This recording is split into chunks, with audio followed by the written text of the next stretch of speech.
नमस्कार दोस्तों, मैं हूं आर बी यादव और आज मैं डेल्टा सिस्टम के बारे में PSC3 में सेटअप कैसे डालते हैं ये बताने जा रहा हूं और कैसे इसे लॉगिन करते हैं। PSC3 कंट्रोलर, इसको हम लैन केबल लगाएंगे। ये हमने लैन केबल लगा दिया और इधर अपने लैपटॉप में लगा लेंगे।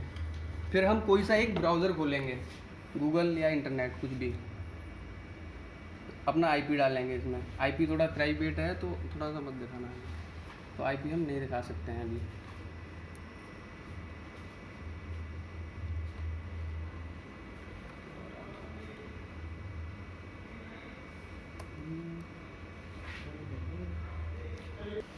हाँ, तो ये हमने लॉगिन कर लिया है।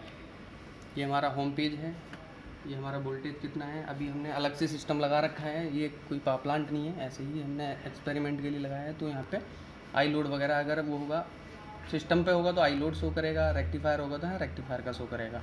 तो अब इसमें कैसे सेटअप अपडेट करते हैं, फाइल कैसे अपडेट करेंगे, तो सबसे पहले हम सिस्टम में जाएंगे। सिस्टम में जाने के बाद फाइल मैनेजर में जाएंगे। फाइल मैनेजर में यहाँ पे हम फाइल टाइप में हम सिलेक्ट करेंगे सेटअप, लोड फ्रॉम PC, उसके बाद ब्राउज फाइल।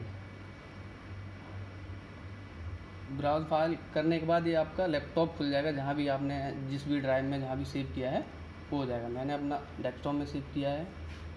मैंने जहाँ सेटअप रखा है, जहाँ फाइल रखा है, मैं उसको चूज़ कर लूँगा। जैसे मैंने ये रखा हुआ है तो ये मैंने चूज़ कर लिया। यहाँ से ओपन कर देंगे, फिर यहाँ से लास्ट में स्टार्ट कर देंगे। ये ओके कह रहा है कि are you sure when to that, okay कर देंगे। इसके बाद ये अगर यहाँ सेटअप पड़ेगा तो ये रिबूट हो जाएगा, अगर कंप्लीट हो जाएगा तो ये रिबूट। अब देखो ये रिबूट हो गया, दोबारा से डेल्टा लिखा आएगा और दोबारा से ये पड़ गया है। ये इस तरह से सेटअप हमारा सक्सेसफुली हो गया। ठीक है, तो अब ये हमारा सेटअप इसमें सक्सेसफुली डन हो गया है। अब इसमें हमें 2-4 सेटिंग छोटी छोटी करनी होती है। जैसे हमें बैटरी की सेटिंग करना है। बैटरी के लिए हम कंट्रोल में जाएंगे, फ्लोट चार्जिंग हमको सेट करना है।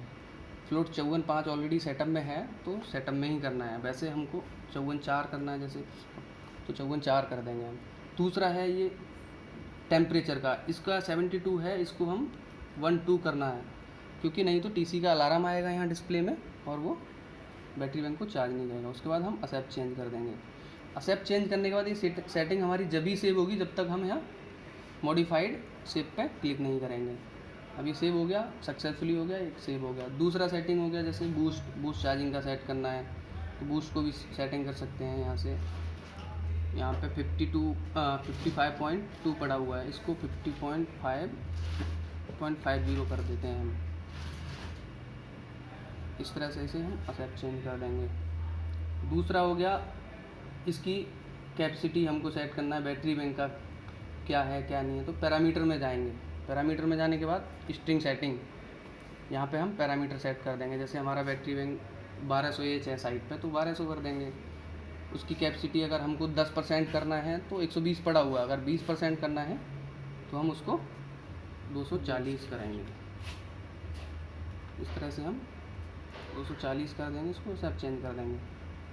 इस तरह से हमारी बैटरी की सेटिंग ओके हो जाती है। लास्ट में हमको सेव करना है, इसको सेव कर देंगे। और अलार्म चेक करने के लिए अब दूसरा हो गया अलार्म अगर हमको चेक करना है तो अलार्म में जाएंगे, स्टेटस में जाएंगे, यहाँ चेक कर लेंगे। जो हमारे अलार्म एक्टिव होंगे वहाँ एक्टिव आएगा रेड, जो ओके है वो ओके आएगा।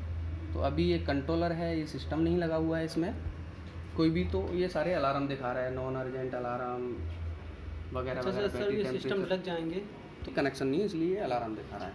तो इस तरह से हम अलार्म चेक कर लेंगे। बाकी इसमें और कुछ ज़्यादा सेटिंग करने की हमको ज़रूरत नहीं होती है, खास करके PSC3 पावर प्लांट में। अगर IPMS होता है, IPMS में अगर ये हम कंट्रोलर, ये IPMS में भी यूज हो जाएगा, PSC3 दोनों में ही यूज हो जाता है, IPMS और पावर प्लांट में। अगर पावर प्लांट होगा तो उसकी अलग सेटिंग होती है, मैंने पावर प्लांट की सेटिंग बताई है, और जो IPMS होगा उसकी अलग सेटिंग होती है। थैंक यू दोस्तों।